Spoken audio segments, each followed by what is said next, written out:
Hello guys, welcome to Lokesh Dhiman lectures. तो आज की जो हमारी वीडियो सीरीज़ में हमारा नेक्स्ट लेक्चर है वो है टॉपिक इम्यूनिटी पे।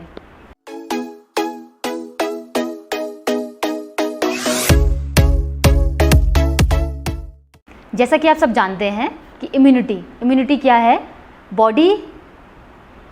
Bodies ability to recognize, neutralize and destroy the disease causing agent। मतलब जो भी एजेंट जो है, माइक्रो ऑर्गेनिज्म जो है डिजीज़ कॉज कर रहा है, उसको क्या करने की, रिकॉग्नाइज यानी पहचानने की, न्यूट्रलाइज करने की, बैलेंस करने की और उसको ख़त्म करने की हमारी बॉडी की जो भी एबिलिटी होती है, योग्यता, क्षमता है, उसको हम किस रूप से जानते हैं? इम्यूनिटी के नाम से जानते हैं। हम दो तरह की इम्यूनिटी के बारे में पढ़ते हैं। अगर हम बात करें टाइप्स ऑफ इम्यूनिटी, तो हम दो तरह की इम्यूनिटी के बारे में जानते हैं।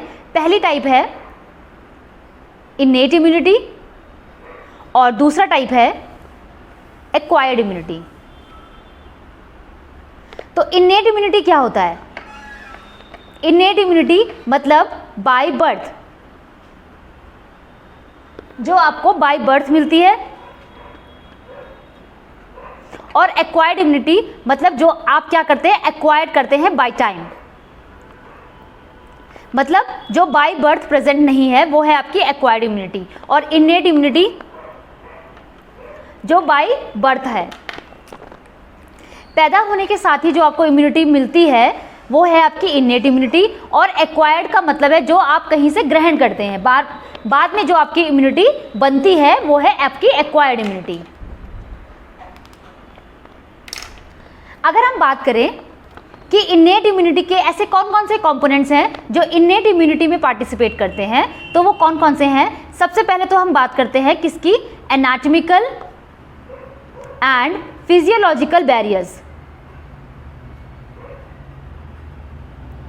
फिजियोलॉजिकल बैरियर्स मतलब हमारे बॉडी के जो ऐसे पार्ट्स हैं जो आपको क्या करते हैं, बचपन से ही आपके में प्रेजेंट है, जैसे कि एनाटॉमिकली मतलब स्ट्रक्चर वाइज, और फिजियोलॉजिकल मतलब फंक्शन वाइज।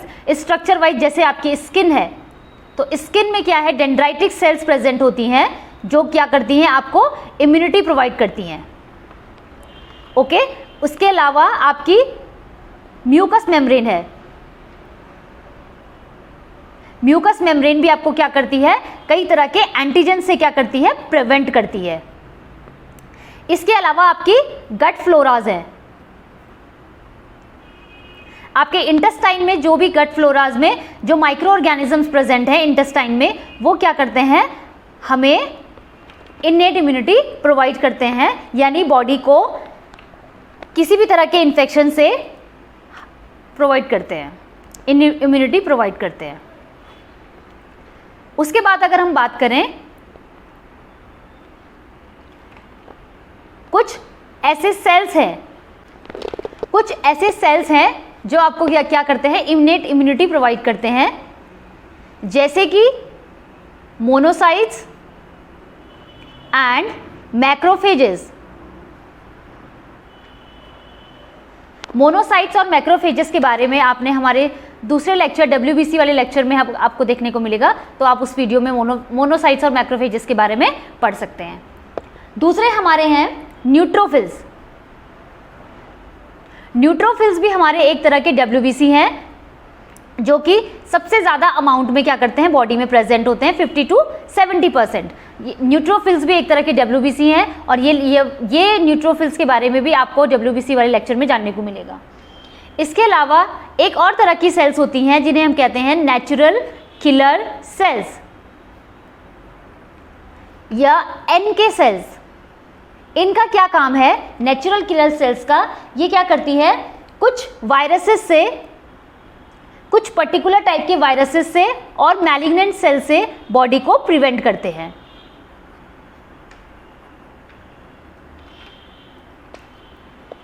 अगर हम उसके बाद बात करें, तो मैंने आपको बताया कि इनेट इम्यूनिटी जो है, इनेट इम्यूनिटी में पार्टिसिपेट करते हैं आपके कुछ एनाटॉमिकल फिजियोलॉजिकल बैरियर्स।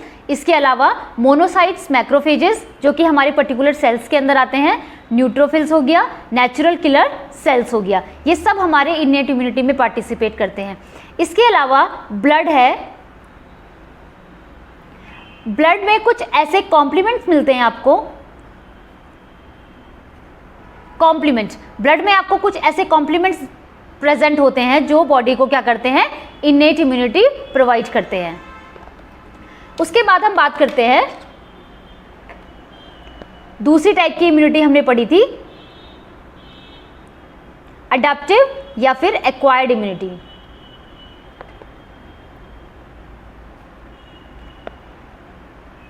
अब अडैप्टिव और एक्वायर्ड इम्यूनिटी में कौन कौन से सेल्स यानी कौन कौन से पार्ट्स जो हैं इसमें मेन पार्टिसिपेट करते हैं, तो वो है आपकी B lymphocytes, B lymphocytes and T lymphocytes.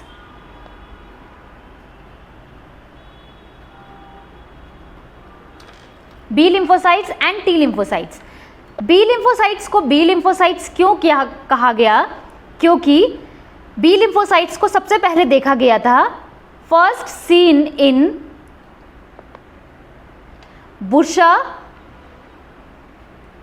Of Fabricius. Bursa of Fabricius एक प्लेस है जो कि बर्ड्स में मिलता है, जैसे कि ह्यूमन बॉडी में आपको बोन मैरो देखने को मिलेगा, वैसे ही बर्ड्स का जो बोन मैरो होता है उसे बोलते हैं बुर्सा ऑफ फेब्रेशियस। तो ये बुर्सा ऑफ फेब्रेशियस से ही बी लिम्फोसाइट्स को सबसे पहले इनमें देखा गया था, इसीलिए इनका नाम बी है। इसके अलावा बोन मैरो में ये जनरेट होते हैं, इसीलिए भी इनको बी लिम्फोसाइट्स कहा जाता है। दूसरे हैं टी लिम्फोसाइट्स। जो टी लिम्फोसाइट्स होते हैं वो क्या होते हैं, टी लिम्फोसाइट्स का मतलब है, इनको टी लिम्फोसाइट्स क्यों बोला गया, क्योंकि ये थाइमस में मैच्योर होते हैं, लेकिन इनका प्रोडक्शन बोन मैरो में ही होता है, प्रोडक्शन बोन मैरो में ही होता है, बट क्योंकि ये थाइमस में जाकर मैच्योर होते हैं इसीलिए इनको टी लिम्फोसाइट्स के नाम से भी जाना जाता है। नेक्स्ट हम बात करते हैं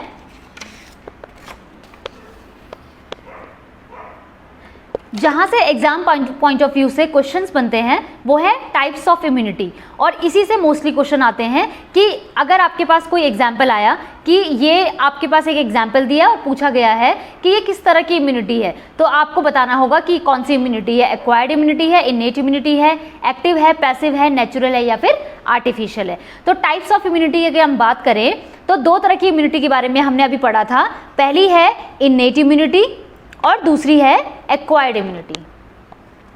इनेट इम्यूनिटी मतलब जो आपको बाय बर्थ मिली है, और दूसरी है आपकी एक्वायर्ड इम्यूनिटी जो आपने समय के साथ क्या आपकी बॉडी ने जनरेट किया है। ठीक है, तो एक्वायर्ड इम्यूनिटी जो है वो दो तरह की होती है, एक होती है एक्टिव इम्यूनिटी और एक होती है पैसिव इम्यूनिटी।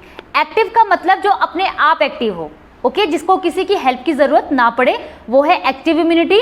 और दूसरी है पैसिव इम्यूनिटी, मतलब जिसमें आपको किसी की हेल्प की ज़रूरत होती है, असिस्टेंट की ज़रूरत होती है, तो वो है आपकी passive immunity, like active exercise and passive exercise. Okay, then अगर हम बात करें कि एक्टिव इम्यूनिटी कितने टाइप की है, तो एक्टिव इम्यूनिटी भी दो तरह की होती है, एक होती है नेचुरल एक्टिव इम्यूनिटी और दूसरी है artificial active immunity.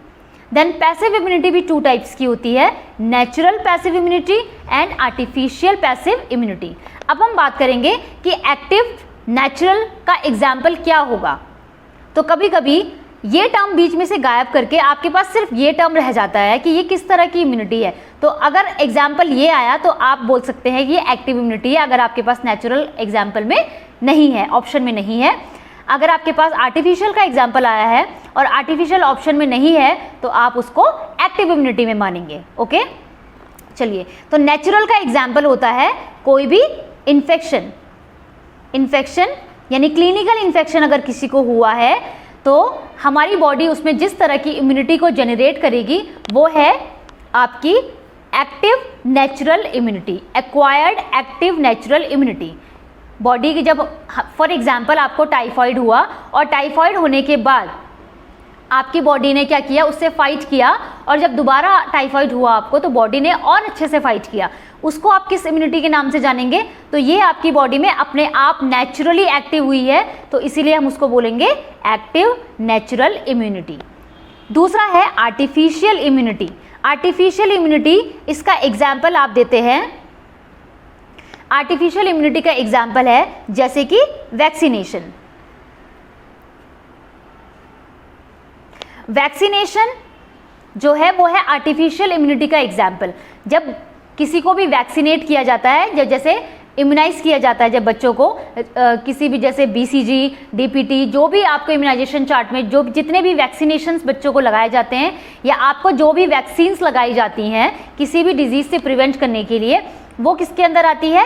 Active artificial immunity के लिए, क्योंकि वो आर्टिफिशियली यानी आपने बाहर से क्योंकि इंसर्ट किया है, बाहर से एडमिनिस्टर किया है, तो वो आर्टिफिशियल है इसीलिए, और क्योंकि आपकी उसके बाद आपकी बॉडी उसमें एक्टिवली पार्टिसिपेट करेगी तो इसीलिए वो एक्टिव है। तो वो किसका एग्जाम्पल है? एक्टिव आर्टिफिशियल इम्यूनिटी का। तो इससे रिलेटेड जो क्वेश्चंस हैं वो हम आगे की वीडियो सीरीज में डिस्कस करेंगे, तो इसीलिए वीडियो को आखिरी तक जरूर देखिएगा। तो एक्वायर्ड इम्यूनिटी में दूसरा टाइप होता है पैसिव इम्यूनिटी का। अब पैसिव का मतलब मैंने बताया था कि जो पैसिवली काम करेगा, मतलब जिसमें हमें किसी की हेल्प की ज़रूरत होगी, लेकिन वो भी नेचुरली हो सकता है। मतलब नेचुरल मतलब वो नेचर ने बनाया है, ठीक है, बट वो किसी और की हेल्प से आपके अंदर आएगा। तो इसका एग्जाम्पल है आपका जैसे ब्रेस्ट मिल्क, या फिर प्लेसेंटा के थ्रू, ट्रांसप्लेसेंटल। तो प्लेसेंटा के थ्रू न्यूबॉर्न को जो भी इम्यूनिटी मिलती है या जो भी इम्यूनोग्लोबिन्स मिलते हैं वो आपके किस में आते हैं? नेचुरल पैसिव इम्यूनिटी में, क्योंकि वो मदर की हेल्प से मिले हैं लेकिन बॉडी में नेचुरली बने हुए हैं, तो इसीलिए वो किस में आएंगे? नेचुरल पैसिव इम्यूनिटी में। और ब्रेस्ट मिल्क में हमको IgA जो है वो इम्यूनोग्लोबिन मिलता है ब्रेस्ट मिल्क में, तो इसीलिए ये किसका एग्जाम्पल है? पैसिव नेचुरल इम्यूनिटी का एग्जाम्पल है। उसके बाद नेक्स्ट है हमारे पास artificial passive immunity. Artificial passive immunity का मतलब है जो एक तो आर्टिफिशियली बना भी आर्टिफिशियली है, और उसके बाद वो किसी की हेल्प से क्या किया गया? आपकी बॉडी में गया है, और उसके बाद उसने इम्यूनिटी को जनरेट किया है, तो वो किसके अंदर आएगा? Artificial passive immunity. एक बार दोबारा से समझिए, आर्टिफिशियल का मतलब जो आर्टिफिशियली बाहर आर्टिफिशियली प्रिपेयर किया गया है बनावटी तरीके से। दूसरा पैसिवली मतलब किसी की हेल्प से जो है वो आपकी बॉडी के अंदर एडमिनिस्टर किया गया है, तो वो आएगा आपका आर्टिफिशियल पैसिव इम्यूनिटी में। ओके, तो इसका एग्जाम्पल है किसी भी तरह का इम्यूनोग्लोबिन, किसी भी तरह का इम्यूनोग्लोबिन जो है अगर बॉडी में डाला जाएगा तो वो किसके अंदर आएगा? जैसे वो आएगा आपका आर्टिफिशियल पैसिव इम्यूनिटी के अंदर। जैसे कि एंटी-डी हम अगर एडमिनिस्टर करते हैं किसी को, किसी RH नेगेटिव मदर को, या फिर एंटी टॉक्सिन्स जो है हम किसी को एडमिनिस्टर करते हैं, या फिर एंटी वेनम अगर हम किसी को एडमिनिस्टर करते हैं, तो ये सब किसके एग्जाम्पल होंगे? आर्टिफिशियल पैसिव इम्यूनिटी के एग्जाम्पल होंगे। तो इस बार टाइप्स ऑफ इम्यूनिटी को हम दोबारा से रिवाइज कर लेते हैं। टाइप्स ऑफ इम्यूनिटी में हमारे पास दो टाइप की इम्यूनिटी होती है मेनली। एक इन्नेट इम्यूनिटी होती है जो बाय बर्थ आपको मिलती है, और दूसरी होती है एक्वायर्ड या फिर अडेप्टिव इम्यूनिटी, जो समय के साथ आप क्या करते हैं? एक्वायर्ड करते हैं, और आपकी बॉडी क्या करती है? उसको अडेप्ट करती है, ठीक है, धीरे धीरे समय के साथ। देन एक्वायर्ड इम्यूनिटी भी दो टाइप की होती है, एक होती है एक्टिव इम्यूनिटी, एक होती है पैसिव इम्यूनिटी। एक्टिव का मतलब जिसमें आपकी बॉडी पार्टिसिपेट करती है एक्टिवली खुद से, और पैसिव का मतलब जो आपको किसी की हेल्प से मिला है। देन एक्टिव इम्यूनिटी दो तरह की होती है, natural and artificial. Active natural का एग्जाम्पल है जैसे कि कोई भी बॉडी में डिजीज हुई या कोई भी इन्फेक्शन हुआ, तो उसमें जब आपकी बॉडी की इम्यूनिटी जो डेवलप होगी वो कौन सी होगी? Natural active immunity.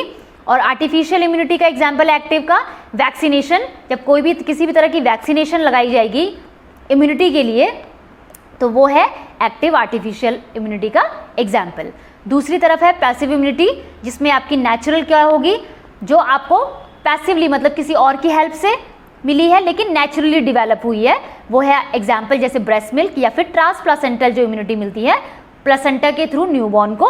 और आर्टिफिशियल इम्यूनिटी, पैसिव आर्टिफिशियल का मतलब जो आर्टिफिशियली बाहर प्रिपेयर हुआ है और उसके बाद किसी की हेल्प से वो क्या किया है, बॉडी के अंदर गया है और उसके बाद उसने इम्यूनिटी डेवलप की है, तो ऐसी इम्यूनिटी कहलाएगी passive artificial immunity. So this is your types of immunity.